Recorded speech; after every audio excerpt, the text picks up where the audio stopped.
I finally took action. I wish I had done it, in the beginning, but that's okay. In 3.5 months, I got a new job, 100% remote. I more than doubled my income. And I have since moved from New Jersey, doing a little geo-arbitrage. Hi, I'm Anita Smith. I'm Bradley Rice. And you're listening to the Salesforce for Everyone podcast. In today's show, find out how a new Salesforce career will fundamentally change how you win back your financial independence. So I love that the formula is shifting. It no longer has to be save more, spend less. It can be make more, save more. Also, find out what it's like to get the respect you deserve for being the person everyone counts on. The first task I did on my first project, they actually gave me an Amazon gift card, and I was like, I'm just doing my job. Hey everybody, welcome back to the Salesforce for Everyone podcast. In our first 8 episodes, we talked about how to start a Salesforce career. Everything from what Salesforce is, all the way to actually landing your first job. So that took quite some time. And if you're interested in understanding how to land a Salesforce job, I highly recommend going back and listening to episodes 1 through 8. So on today's episode, we are going to be talking with a special guest about her journey through becoming a Salesforce professional. And with me today to cover these topics, I have Anita Smith. How's it going, Anita? Hi, it's going pretty well, pretty relaxed after a vacation. So I'd love to introduce a fellow woman in tech. Heather originally came from commercial real estate, but then she pivoted into a career in Salesforce. She also happens to be a fellow member of the FI community. And if you don't know what that means, it means financial independence. And we'll talk about that a little more through the show. Let's welcome Heather to the show. Hey, Heather, can you break it down how you learned about the potential of a Salesforce career? Hi, Anita. It's so good to see you. Thanks for that. Yeah. So I've actually been a longtime listener of the Choose a 5 podcast, pretty much since it aired. And so I was listening and I heard Bradley's episode. I actually created a Trailhead account. I got started with a playground, but I don't even think I finished the first module. Actually, I got kind of lost. I didn't know what to do. And so I kind of gave up for a year. And then I heard Anita's podcast. I heard your podcast episode and I got so fired up. And it was also around the same time where Salesforce sent me a little message hey, we're going to shut down your playground because you haven't used it in a while. So I did the 5-day challenge. And from there, I was pretty much hooked. I mean, honestly, the inspiration from your episode just fueled me up so much. I just kept going. And yeah, 3.5 months later, I got my job. That's incredible. So you had no technical background before you got into Salesforce? Not really. I mean, a little bit. So actually, a few years prior, I I had joined a coding boot camp. I had 3 months of living expenses saved and I quit my job and it's screw you guys, I'm going to be a developer. And I got started and I kind of let my mindset kind of get in the way. Anytime I kind of hit a roadblock, it was that internal voice of oh, this isn't for you. This should be easy. This should be natural. This clearly isn't meant for you. And so I just kind of got in my own way. I ended up quitting. And then from there, I couldn't go back to that old job. It was just toxic. So I just kind of bounced around from business idea to business idea. I never really followed through with anything. I ended up blowing through my savings. I amassed $36,000 of credit card debt. And even though I knew better, I'd always been good financially. And yeah, I destroyed my credit. It was pretty bad. But anyway, I ended up finding a job in commercial real estate, an entry-level position. And that's kind of where I found myself when I joined Talent Stacker. So I guess I know a little bit of code, but it was from years prior. And it was really just kind of an entry level baseline knowledge. Yeah, so that's a really compelling story that I feel like you just told. And what I'm hearing is even though you're part of the FI community, which I feel like people think makes them almost invincible when it comes to financial issues, because we know all these concepts and we know how these things work, yet we're still susceptible to life happening and things happening. So you want to do something different. You're working a job that, you described as toxic. and you want out and you decide, I'm going to do this coding boot camp. And for whatever reason, and we can talk more about that if you want to, it just doesn't pan out. And maybe that's because of the way the boot camp was set up. Maybe that has to do with where you were and, that transition. But regardless, it doesn't work out. So you move forward, you hear a couple of episodes of the Choosify podcast, and you join a program like Talent Stacker and you start learning Salesforce. So what do you think made the transition into the Salesforce career path different? Why was that successful when everything else wasn't panning out at the time? I think it comes down to two things, actually. The biggest one is I did a lot of work around my mindset. I stopped making failure mean something about me. I started to take failure as just being data. It just shows you what you need to focus on next. And I spent a lot of time and effort actually working on that mindset with intention. And it just kind of worked out where I just ended a relationship and it was during the pandemic and it was just the right time, the right place. I was ready with that mindset. And then the second thing is really the community. I mean, Bradly, you lay it out so clear. It's just do this thing and do this next step and then the next step and then the next step. And I just did what you said. And I had the full support of the Talent Stacker community. I mean, the Salesforce Ohana in general is known for being supportive, but I think Talent Stacker, we're kind of like our own little Ohana, and having those people in the Facebook group and even the group project with the partners, I really feel like having that family helped me see it through to the end. Yeah, that's definitely something we try to support. And, Anita's a big part of that. And so many others are such a big part of that because that's what community is. It's about everyone being involved and everyone supporting each other. And I think a lot of times when people hear that, they think, yeah, sure, right? There's a career path where people actually care about each other. There's a career path where people are actually just in it to help each other and not just get something for themselves. And it can seem sort of cultish. And we've talked about that in previous episodes where it's well, why would people do that if this isn't something more than just a career path? And to your point, it reminds me a lot of the financial independence community, where there really are people who want to help each other and they're there to support each other. And they're sitting in forums and community groups and going to meetups. And they're not trying to sell each other anything and they're not trying to get anything from each other. In reality, they found a like-minded group of people who believe in similar concepts and they know that they have information they can share to help others. So I would compare Salesforce very much to the FI community. So yeah, it's not surprising to me. And it's really impressive that, you were able to pick this up and run with it.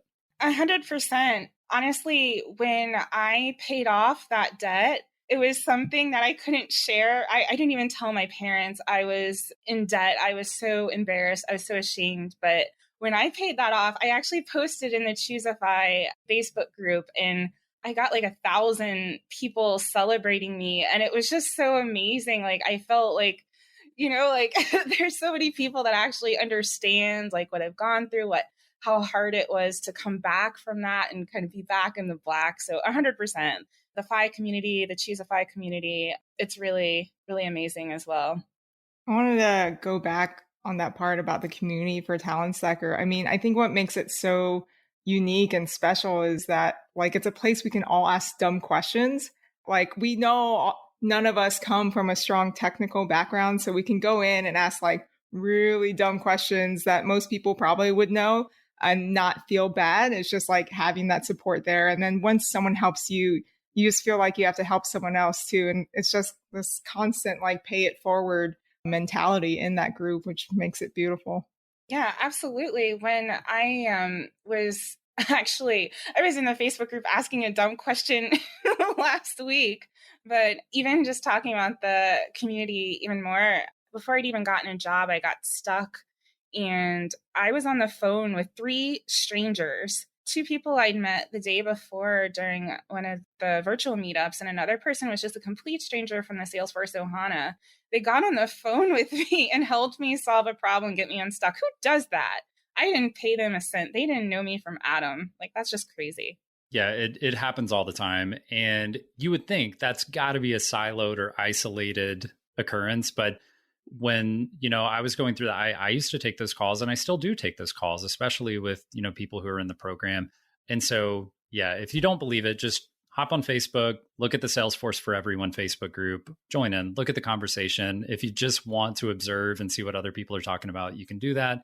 If you want to dive in head first and start asking, is this for real? Then you can do that. So something I want to circle back to that you talked about a little bit before, which I think a lot of people will latch onto, is this idea that you were in, I think you said over $30,000 in debt, and you were able to pay off that debt and get to a point where you were coming from a position of strength again. So it gave you opportunity to make a decision coming from a strong foundation. So you're able to say, I'm going to change my career. I got myself into some trouble, but now I'm out. And I believe, if I recall correctly, or if I'm hearing you correctly, that was through this entry-level commercial real estate position. You were able to, save some money and put that away and pay off that debt. What made you decide, I'm not going to stick with commercial real estate? What was it pulling you away from that, where you didn't see that as I guess, a path forward, but for some reason you saw Salesforce as a path forward? And I guess, as a second question, so far you're about a year into your Salesforce career now. Is Salesforce panning out as the answer to some of those reasons you were changing? 100%. Yeah. So your first question, yes, I paid off my debt. I was making less, just under $40,000 a year in New Jersey. It's a very high cost of living area. I was living with a roommate just to make ends meet so that I could pay off my debt. I'm a very social person. I love people, but I like living alone. So I was just very uncomfortable. I wanted out of the situation. I thought the real estate career would take off, and it just wasn't. It was during the pandemic, and I had just broken up with my boyfriend, and I was like, okay, I have time. Like, what's next? And it just happened where I heard Anita's episode, and I paid off my debt. And so I was in a position of strength. And so, yeah, I decided, like, let's do this. This seems like it works. I wish I would have taken action when I first heard your story, Bradly, and I didn't. And look, Anita did. And look at where she is now. She can do it. I can do it. And so that's what I did. I finally took action. I wish I had done it, in the beginning, but that's okay. So yeah, I was just really looking for a way to change my financial future. And I did that for sure. I did the Talent Stacker program. I was working the whole time, but in 3.5 months, I got a new job, 100% remote. I more than doubled my income. And I have since moved from New Jersey, doing a little geo-arbitrage. And I am now in Chattanooga, and I'm actually downtown in a very nice apartment, but it's literally hundreds less than what I'd be paying for a not so great 1-bedroom apartment in New Jersey. It's amazing. And on top of that, I've been able to save money to the point where I was kind of running into a hard decision of like, oh, do I max my 401k for the first time ever, or do I buy a house? And like, what a hard situation to be in, right? It was the first time in my life where I'd ever been in that situation. So I actually decided I'm going to buy a house. So I'm actually under contract right now to buy a house. It's a single family home, but it has a guest house. And so my plan is to house hack and hopefully rent out the guest house to a traveling nurse and do kind of midterm rental. And yeah, get my expenses down even lower so I can ratchet up that fire plan. Oh my God, that's amazing. So prior to Salesforce, you lived somewhere up north, super cold, had to live with a roommate. Now you after Salesforce, you get to move somewhere warm, nice walkable area, living by yourself, making so much money that you have to choose between maxing out your 401k or buying a house. I love it. That's amazing. So tell me more about this house hacking thing. Are you on a place looking for travel nurses, or did you know someone in mind already?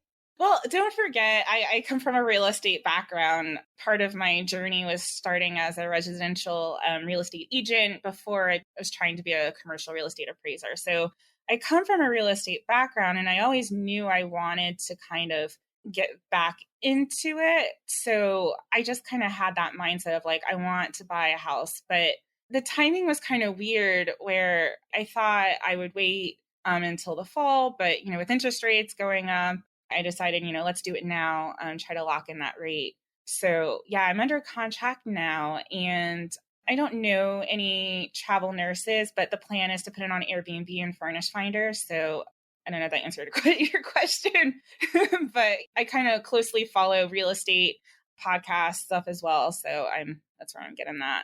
Yeah, I think real estate is a pretty commonly known way, especially, going back to the FI community for trying to create passive income and building long-term wealth and all those things.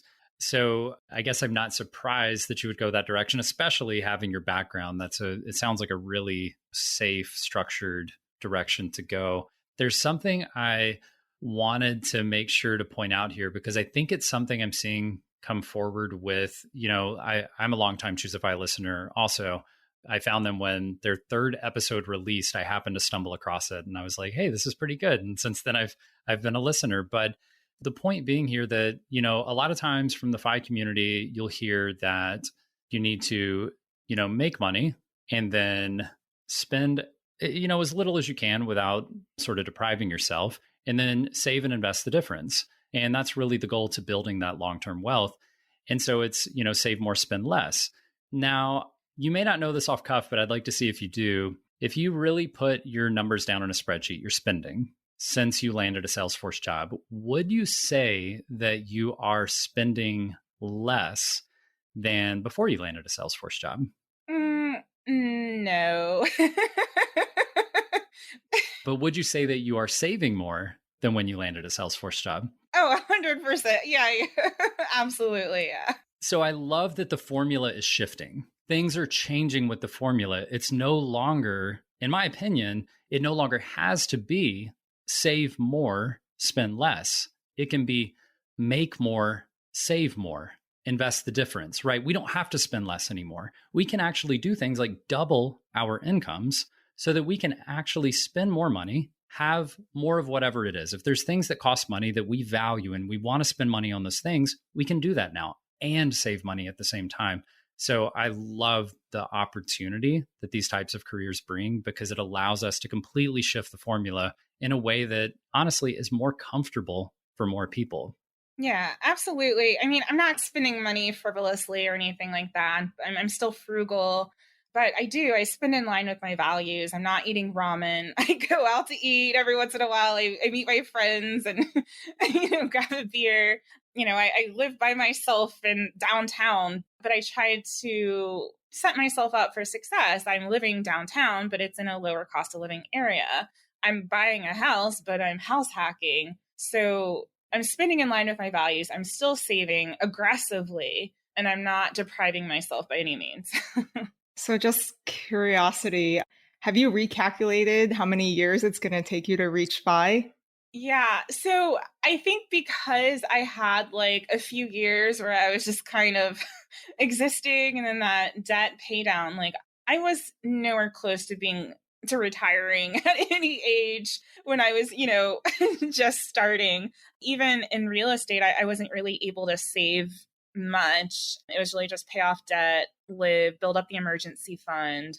You're good. I mean, like starting at zero is not nothing, Yeah. I think according to the calculations, I'm like 16 years away from FIRE. I'm pretty sure if I start house hacking and I'm getting more certifications and I'm applying myself in my career and I'm learning a ton right now, I'm pretty sure that number is going to go down pretty significantly, but TBD. Yeah, I would say especially when you factor in things like you said, house hacking, but then also you doubled your income with your entry level job. I mean, very quickly, you're going to have tripled your income. In the next 5 years, you likely will have quadrupled your income. And that's not, again, it's not an isolated occurrence. It's just the pay scale for Salesforce professionals. And it introduces, as we've talked about, if you haven't listened to episodes 1 through 8, go back and listen to them. But, it introduces just incredible opportunity for people to have absolute life change. And when we're talking directly about, financial independence concepts, it's that FI number is going to get shorter and shorter with every single raise, as long as, of course, we don't have lifestyle creep and start spending the difference. Yeah, definitely. And I think because I do kind of have that entrepreneurial spirit, I can definitely see myself, freelancing and trying to do some side gigs once I get the house stabilized and I get tenants and a process in place. So, yeah. I'm excited about the future. So you mentioned that you moved. Out of all the places you can move to, why Chattanooga? Yeah, well, so I actually ended up in between jobs when I quit the old one for this job. I did like a little road trip and I checked out a whole bunch of different areas. And I really thought it was actually going to be Nashville. And I went and I don't know, it was fine. I just didn't love it. It would have been not maxing my budget, but it wouldn't have been as much of a saving moving from New Jersey. And I saved one day for Chattanooga and I just loved it. I don't know what it is. It's growing. It's not too crowded. Because, with COVID and pandemic and everything, and, just starting to kind of branch out again for the first time. And so there's people, it's a city, but it's not super crowded. It's not like New York. I can drive and I could park on the street and it's not too stressful. It's a lot more affordable. It's a lot closer to my family. They're like 6 hours down the road, so I can drive there. And yeah, so I didn't see them at all during the pandemic. And since I've moved, I've seen them 2 or 3 times since I moved. So it's been a good move for me.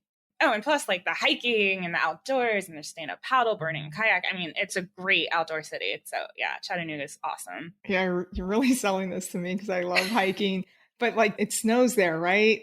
Well, that's the great thing, actually. Chattanooga is like in a bowl, right? So we're surrounded by mountains. There's a beautiful river, and it has snowed a couple times in the winter, but it's in the mountains. So I get to look at it when I look out my window, but it doesn't actually really stick in the city. I think there was like a light dusting on my car once during the whole winter. It wasn't even on the street. So, I mean, compared to New Jersey, where I actually like went snowshoeing from my apartment one winter, it's a big difference. I don't know if you mentioned, maybe I didn't hear it, but also no state income taxes in Tennessee, right?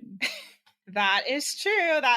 I'm not going to say that was the reason, but it certainly was a factor. It was like, okay, I literally just doubled my income here. Like suddenly this matters. Yeah, I've been in my little world. I've definitely been sticking to no state income tax states. It's a theme for me. I love the idea of other places. And then as soon as I really settle with the idea of paying state income tax again, it's like, I can't do it. I just can't do it. I think one thing that we haven't talked about up to this point is how you actually landed the job. So could you tell us a little bit more about, your story and how you went through the interview process and got the job offer on the table? Like, how did that pan out?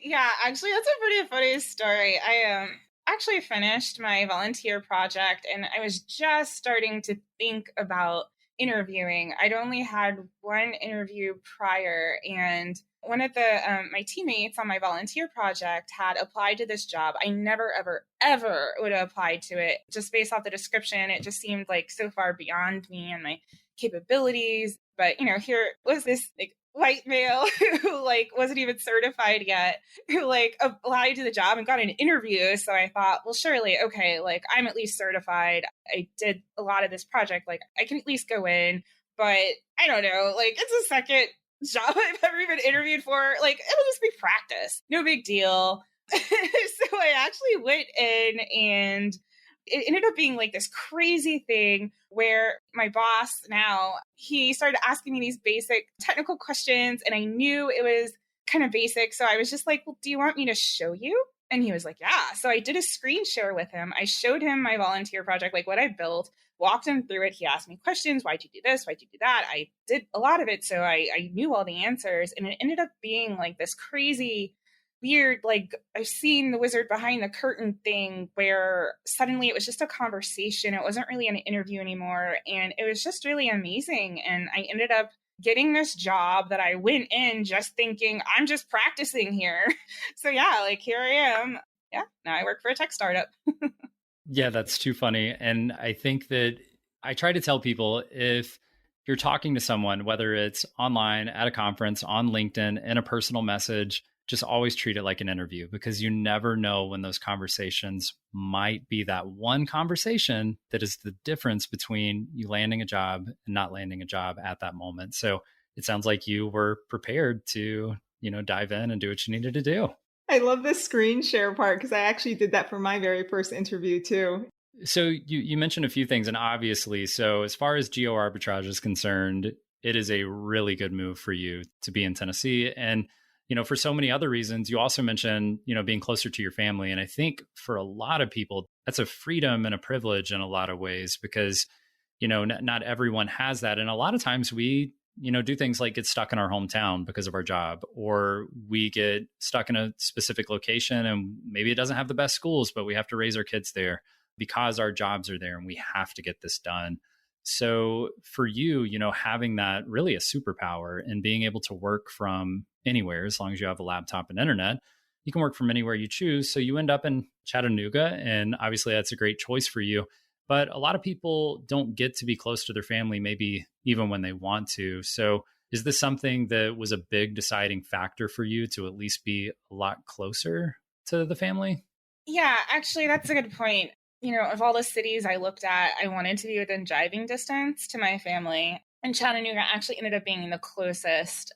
And my parents are getting older, and I didn't get to see them during the pandemic. And my mom actually has dementia. It's getting a lot worse. I can't really talk to her over the phone anymore. So if I want to talk to her, I need to be there face to face. I need to get that time in with her. And so that was really a big deciding factor why I chose Chattanooga. And yeah, I mean, that's priceless. Time with my parents. Yeah, for sure. I don't know that I can say I can relate to that, directly because my parents they're not there yet. But, when that time comes, it's going to be really nice to be in a position to travel freely. And I know for us, it's the other side of the spectrum. It's that I've got a young daughter and she's getting ready to start kindergarten.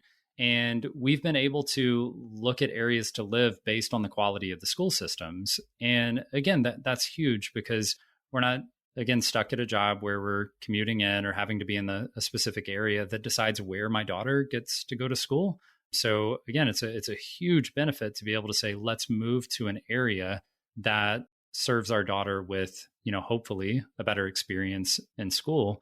And it makes no difference to us as far as, having our careers is concerned. So definitely that freedom of movement is huge for, most people in the Salesforce world. Absolutely. And when she's graduated, you can pack up and move somewhere else. Like you don't have to stay there. We can go wherever, whenever. It's amazing. Yeah, we refer to life in phases now, that everything's temporary because there's very little permanence when you have free, you can choose in any given year, you can choose if does it still feel good or do I want to try something else? Yeah. So any trips planned for the future? I actually really love travel. So it's just starting to dawn on me actually that I can. And, things opening back up. Yeah, I don't have any trips planned, but I've been wanting to go to Thailand for a long time. I'd love to go to Machu Picchu. And I mean, there's so many. I haven't been everywhere, but it's on my list. I used to live in Europe, so I'd done quite a bit of traveling before in a past life, and I'd really like to get back to that. So yeah, everywhere, basically. So have you not used up all your PTO? You've been working for almost a year now. I don't know. I mean, it's kind of like when I work remote, like I could work from anywhere. I'm not really like finding myself using that many, if I need to go do something, I can just do it. There's not really anybody looking over my shoulder. Like, is she there? She's sitting in the chair. So yeah, I'm not really finding myself needing to use my PTO that much. Yeah, I'm well, kind of halfway there with you. I definitely use all my PTO, but as long as I get my work done, no one cares. So days that like I only have meetings in the morning or kind of half work days for me, because especially like on Friday afternoons, no one really wants to work or put meetings on your calendar for Friday afternoon. So it's kind of like a half day on Fridays normally. But yeah, I can't not use all my PTO. I've even like taken some non like pay time off because I like to travel so much and I can actually afford it now. Oh, that's amazing. Yeah, I think this carries a lot over into, really just going back to how in demand Salesforce jobs are. And I think the reason that carries over is because, I think a lot of people, even when they take PTO, they're still working or they're still checking emails and doing their thing. Or the times when they think they're going to be flexible, I'm going to go to the dentist or a doctor's appointment or whatever else, they have to make sure that their, manager knows, like, I'm going to be out of office for this amount of time, and really asking permission. But in these Salesforce roles, you are so in demand that you're not really worried that somebody's going to fire you over a misunderstanding or find out you weren't at your desk for a couple of hours and now you're getting a slap on the wrist, because you get a lot more, from my perspective at least, and you guys can talk to this too, you get a lot more respect for the work that you do and from your coworkers and from your management. And I've even noticed a lot of companies where it's becoming less of a I'm your manager and you're a subordinate kind of mindset. It's very much we're a team, we're working together. As a manager, I'm here to facilitate, to make sure that you have what you need so that we can all get things done in a much, more productive and positive way. Have you guys had a similar experience with, I guess, the way that, you garner respect for the work that you're doing rather than just being an employee at the job that could be replaced tomorrow?